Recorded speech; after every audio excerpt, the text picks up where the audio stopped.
오늘 우리에게 주시는 말씀은 시편 5편 8절에서 12절까지 말씀 제가 봉독해 드리도록 하겠습니다. 구약성경 806페이지입니다. 여호와여, 나의 원수들로 말미암아 주의 의로 나를 인도하시고 주의 길을 내 목전에 곱게 하소서. 그들의 입에 신실함이 없고 그들의 심중이 심히 약하며 그들의 목구멍은 열린 무덤 같고 그들의 혀는 아첨하나이다. 하나님이여, 그들을 정죄하사 자기 꾀에 빠지게 하시고 그 많은 허물로 말미암아 그들을 쫓아내소서. 그들이 주를 배역함이니이다. 그러나 주께 피하는 모든 사람은 다 기뻐하며 주의 보호를 말미암아 영원히 기뻐 외치고 주의 이름을 사랑하는 자들은 주를 즐거워하리이다. 여호와여, 주는 의인에게 복을 주시고 방패로함 같이 은혜로 그를 호위하시리이다. 아멘. 오늘은 주를 사랑하는 자들은 이란 제목으로 함께 말씀을 나누려고 합니다. 어떤 사람들이라고요? 주를 사랑하는 자들. 저는 이렇게 운전할 때 보면 큰 대로를 가는 걸 좋아합니다.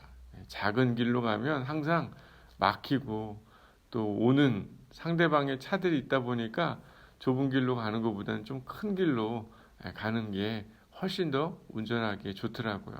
아마 우리의 일생도 우리의 삶도 뭔가 이렇게 평탄하고 곧은 길, 좋은 길로 다니는 것을 좋아하지, 뭔가 생각지 못했던 위기나 또 구부러진 길이나 이런 길을 가기를 좋아하는 사람은 거의 없을 겁니다. 오늘 다윗은요 8절에 뭐라고 이야기하냐면, 하나님, 나를 좀 인도하여 주셔서 당신이 만든 길에 내 목전에서 좀 곱게 하여 주시옵소서. 주님, 좀 내 인생과 내 바로 보여지는 내 삶에 좀 곧은 길을 좀 내게 어떻게 해달라는 거요? 좀 인도해 주십시오. 허락해 주십시오. 라고 이렇게 다윗이 기도를 하고 있는 것이에요. 그러니까 이 곧을 만한 상황이 아닌 겁니다. 생각해보면 그의 길이 그렇게 곧은 인생의 길이 아니었었어요. 항상 걸러 넘어지고 돌아갈 만한 일들이 의외로 많이 있었던 것 같습니다. 구절을 보면 다윗을 걸러 넘어지는 이들의 모습이 잘 기록되어 있는데요. 신실함이 없다는 것, 그런 사람의 모습이 나오는데 거짓말을 한다, 이런 뜻이기도 합니다.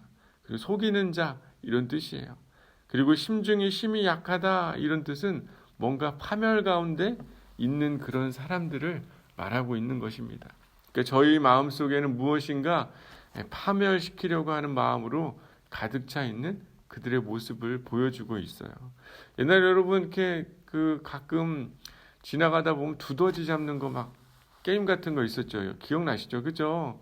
돈 넣고 막 두더지 올라오면 막 신나게 어떻게 해요? 망치로 막 두들겨 패죠. 그 올라오기만 하기를 기다려요, 안 기다려요? 기다리죠. 그래야 많이 잡아야 점수가 막 올라가니까. 우리 권사님들은 별로 그렇게 스트레스를 막 풀어본 적이 없어서 그러신 건가요?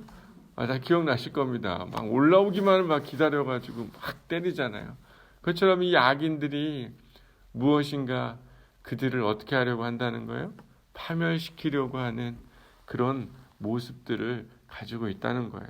저희의 목구멍은 열린 무덤 같고 또 죽음과 지독한 냄새, 그 혐오스러운 그런 모습들이 그들에게 나온다라고 이렇게 오늘 이야기하고 있지 않습니까? 뭔가 아첨을 일삼는 자들의 그런 모습으로 기록되고 있어요. 아마 이들에게 걸리면 살아남을 만한 자들이 없는 겁니다. 우리들의 모습도 아마 이런 악한 모습들도 가끔 있기도 해요. 누군가에 대해서 혐오하고 싫어하고.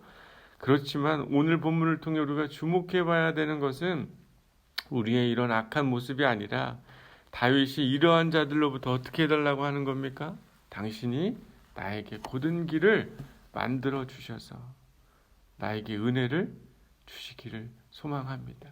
그들은 내가 나오거나 나타날 때마다 나를 걸러 넘어지게 하려고 하지만, 주님, 특별히 이 10절에 보니까 뭐라고 이야기하는 거예요?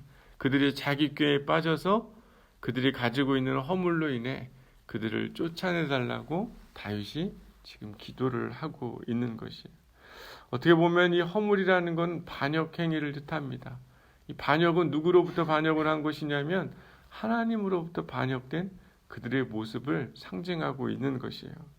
주님을 배반했기 때문에, 하나님을 배반했기 때문에 그들의 모습을 통해 하나님이 공의로우신 분이시기에 그들을 쫓아내 주시고 정당한 심판을 요구하고 있는 것을 보게 됩니다. 이들이 스스로 무너짐을 통해서 다윗에게 막힘이 없는 길을 만들어 주기를 지금 기도하고 있는 것이에요. 그래서 뭐라고 이야기합니까? 주께 피하는 모든 사람은 다 기뻐하고 주의 보호로 말미암아 영원히 기뻐하고 외치고 주의 이름을 사랑하는 자들은 주를 즐거워할 것입니다. 이렇게 고백하고 있지 않습니까? 결국 의인이라는 것, 하나님을 배반하지 않고 하나님을 따르는 자들에게는 하나님이 어떻게 하시냐면 12절 한번 읽어볼까요? 시작. 여호와여 주는 의인에게 복을 주시고 방패로 함같이 은혜로 그를 호위하시리이다. 실제 다윗의 삶에 이런 결과들을 보여지지 않습니까? 우리 인생에 우리를 넘어지게 하려는 수많은 일들이 많이 있을 수 있어요. 하지만 주님을 경외하고 주님을 배반하지 않고 주의 뜻 가운데 있는 자의 삶은 하나님이 어떻게 하신다는 겁니까? 악의 세력들을 물리쳐 주시며 몰아내 주시며 곧은 길로 우리의 길을 만들어 주시는 분이시고 또한 우리를 호위하시고 방패로 은혜로 우리와 함께 하시는 분이심을 오늘 시편 기자가 고백을 하고 있습니다. 사랑하는 여러분, 하나님을 경외하며 그분의 사랑 가운데 걸어가는 자, 주님 가운데 그분의 집에 함께 거하는 자들의 삶에는 그분의 복이 누려지고 방패로 우리의 삶을 은혜로 호위하시는 하나님의 축복이 우리와 함께하는 귀한 하루가 되기를 소망합니다. 사랑하는 여러분, 어렵고 힘든 일은 분명히 있어요, 없어요? 있어요. 생각지 못한 그런 좁은 길로 우리가 가게 될 수 있는 상황들이 있을 수 있습니다. 하지만 분명히 우리가 알아야 하는 것은 주여, 주의 사랑하는 자들에게, 바로 우리들에게 주의 곧은 길을 우리의 목전에서 주님 보여주시옵소서. 이렇게 기도하기 시작할 때 주께서 우리의 길을 인도하시고 이끌어 가실 줄 믿습니다. 우리 기도하겠습니다. 하나님, 여전히 우리의 삶에는 주의 은혜가 필요한 영역이 많습니다. 여전히 힘들고 어렵고 곤고한 일들이 있습니다. 우리를 걸러 넘어지게 하며 마치 우리의 삶을 파멸케 하려고 하는 마음을 가진 상황들과 위기들이 있을 수 있으나 주님, 우리에게 은혜를 허락하여 주시고 주를 사랑하는 자들에게 하나님 주의 곧은 길을 보여주시기를 즐겨하시는 하나님의 뜻이 우리의 삶에 이루어지게 하여 주시옵시고 또한 그런 은혜를 경험할 수 있는 주님의 귀한 믿음의 사람들 되게 하여 주시고 주님을 배반하지 않고 떠나지 않는 그런 악한 자들이 아니라 의인으로 주의 은혜 가운데 주의 돌보심을 경험하는 그런 축복의 사람들이 될 수 있게 하여 주시고 그런 하루가 될 수 있도록 인도하여 주시옵소서. 감사드리며 이 모든 말씀 예수님의 이름으로 기도드렸습니다. 아멘.